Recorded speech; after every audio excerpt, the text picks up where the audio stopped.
Good morning everyone. We are from Group E. Today we are going to present our topic entitled Definition of Respiration and Types of Respiration.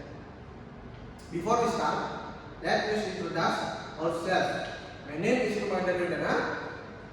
Last of my student ID is 121, and my friend.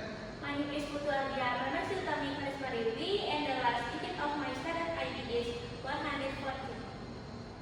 My name is Ilham Anipana Baswari, and the last digit of my student ID is 122. In this presentation, we will explain four main parts.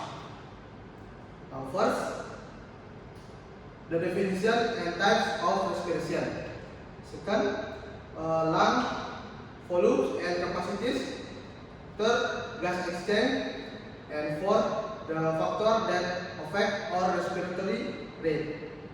So, let's begin with the definition of respiration. Respiration or breathing is the process of taking in oxygen from the air and releasing carbon dioxide as a waste product. This process happens automatically in our body and is essential for energy production and survival. In humans, respiration is divided into two types based on the organ involved: chest breathing and abdominal breathing. Let's start with chest breathing, also known as intercostal breathing. This type of breathing uses the intercostal muscle located between the ribs. During inhalation, this muscle contract and lift the ribs upward, increasing the chest cavity volume, allowing air to enter the lungs.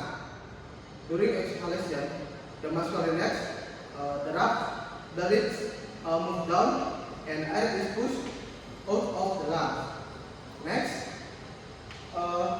is abdominal breathing or diaphragmatic breathing.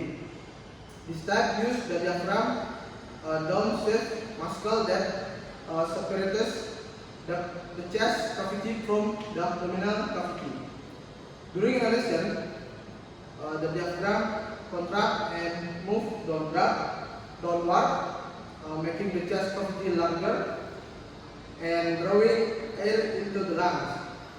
During inhalation, the diaphragm relax and move upward, pushing air out of the lungs.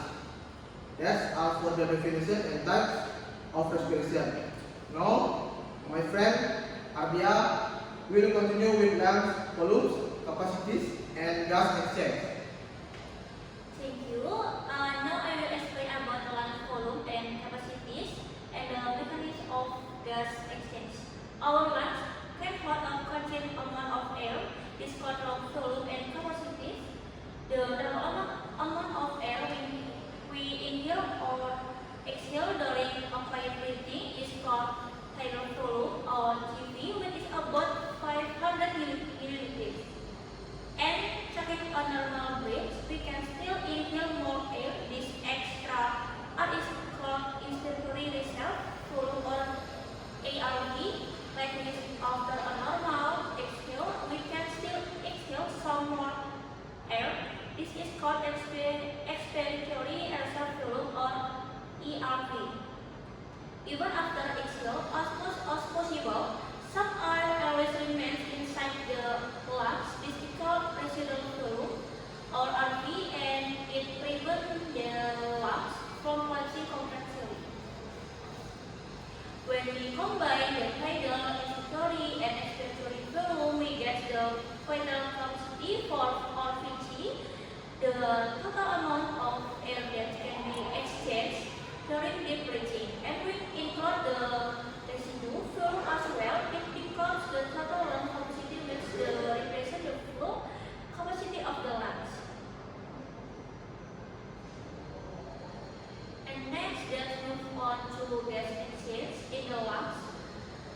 process takes place in the alveoli, which are tiny as cells of the bronchioles. Each alveolus is surrounded by a network of very small blood capillaries.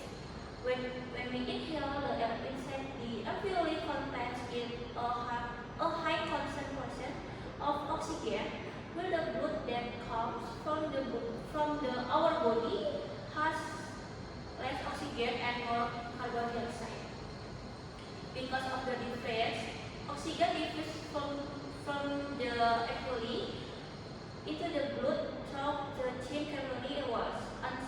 As oxygen enters the blood, it binds with hemoglobin in red blood cells and iron transported through the body. At the same time, carbon dioxide, which is a waste product of metabolites, diffuses from the blood into the alveoli and is released from the body when exhaled. So, the gas exchange is the alveoli ensures that our blood remains rich in oxygen and remove carbon dioxide and effectively allow our body in function properly. That's all from my part. Now my friend Kania will continue with factors affecting the respiratory rate and the condition. Okay, thank you. Now I'll explain about the factor affecting the respiratory rate, and then I'll give the conclusion of our presentation. The respiratory rate means how many times we breathe in 1 minute. There are several factors that can affect it. First, physical activity. When we exercise or move actively, our body needs more oxygen, so our breathing rate increases. Second, age. Babies and children usually breathe faster than adults. Third, gender.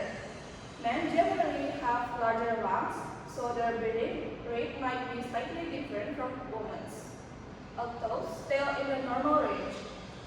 Fourth, body temperature or health condition. When we have a fever or disease like asthma, our respiratory rate tends to increase. And last, carbon dioxide level. When the level of carbon dioxide in our blood increases, our brain sends a signal to breathe faster to remove it.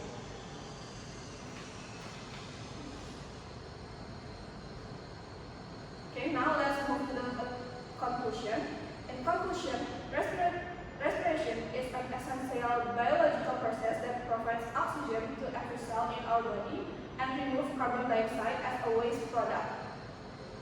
It involves two main types of breathing. First, chest breathing, which uses intercostal muscle, and abdominal breathing, which uses the diaphragm. During this process, oxygen and carbon dioxide are exchanged in the alveoli through diffusion, ensuring that the blood remains rich in oxygen and free of harmful gases.